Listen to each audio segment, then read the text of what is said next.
රටේ කුණු අයින් කරන්න කලින් මිනිස්සුන්ගේ හිතවල තියෙන කුණු අයින් කරන්න. හැමතැනම කුණු දාලා තින්නේ මෙහෙ. ඔය කරා පිටිය හොඳේ. කරා පිටිය. කරාපිටිය. මොකද්ද ඔයාලට කියන්න තියෙන්නේ? කියන්න තියෙන්නේ සාමාන්‍ය අවුරුදු 28ක තරුණයෙක් විදිහට ඔයාලා මොකද්ද මේ කියන කියන්නේ? 28ක් නෑ මුට තාම මං හිතන්නේ. මුට 27යි.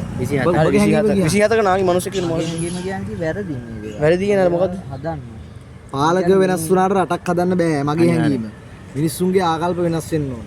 කාපු ටොපි කොලේ පාරේ දාගෙන යනවා උන් මිනිස්සු වෙන්න බෑ මචං සත්තුවත් කරන්න යන්නේ වැඩේ.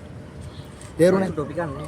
සත්තු ටොපි ඉතින් මිනිස්සු මේ කන්නේ. එතකොට මිනිස්සු හැදෙන්න ඕන. මිනිස්සුන්ට බැරනා මචං තමන් කාපු ටොපි කොලේ තමන් කාපු මේ මොකක් හරි එකක පොලිතින් කොලේ ගෙදර අරගෙන යන්න. දීපු වතුර බෝතලේ අරගෙන යන්න ගෙදර උන් මිනිස්සු වෙන්න බෑ. ඉතින් උන් වෙනස් වෙන තු රටක පාලක වෙනස් වුණාට රටක් හදන්න බෑ මචං. මිනිස්සුන්ගේ හිතවල තියෙන කුණු අයින් කරන්න. දැන් ආයි ගියා අයියෝ. අන්න අය කියන්නේ. රටේ කුණු අයින් කරන්න කලින් මිනිස්සුන්ගේ හිතවල තියෙන කුණු අයින් කරන්න. අන්න ඒක තමයි මාත් කියන්නේ. ඕනක තමයි ලෝකෙ තියෙන ප්‍රශ්නේ. ඒක මචං මිනිස්සු තේරුම් ගන්න. ඉතින් මෙවැනි උන් ඉන්න රටකට බං අර වගේ සුළි කුණාඩු ගම් වතුර විතරක් ඇවිල්ලා නතර වෙච්ච එක පුදුමයි. අනිවාර්යයෙන්. ඒවොන්නක තමයි කියන්නේ.